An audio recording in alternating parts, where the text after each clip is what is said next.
આજે તો આવી ગયા ડી માર્ટમાં સોડાની બાકાચીકી બોલાવા. હું ને અમારા ભત્રીજા ટીકેભાઈ આપણો રથ લઈને નીકળી ગયા ડી માર્ટ તરફ જવા. ચલો ફાઇનલી મિત્રો આપણે પહોંચી ગયા ડી માર્ટ ની અંદર. સીધી રેડ કરી દીધી સ્પ્રાઇટ ના બાટલા ઉપર. ઘર ભેગું થાને ભાઈ. હા જો એક બાસ્કેટમાં ને બે હાથમાં. હવે તો હમાતી નથી બાસ્કેટમાં હો.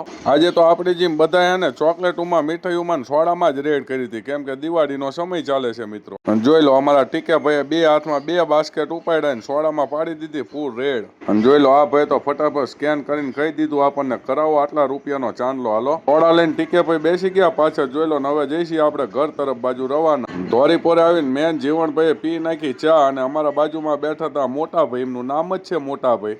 ત્યાંથી આવી ગયા પાછા જીવણભાઈ માટે બૂટ ચંપલની ખરીદી કરવા સુરેન્દ્રનગર. ટ્રાફિક તો હતું બહુ. કઈ મંગાડ્યા મહેશ વાયરીને આવ્યા પાછા. મકસુદભાઈ પાસે પી લીધી પાછી ચા અમે બે ભાઈએ. બસ તો મિત્રો આજના બ્લોગમાં અહીંયા સુધી મળીએ નવા બ્લોગમાં. ત્યાં સુધી ટાટા બાય બાય.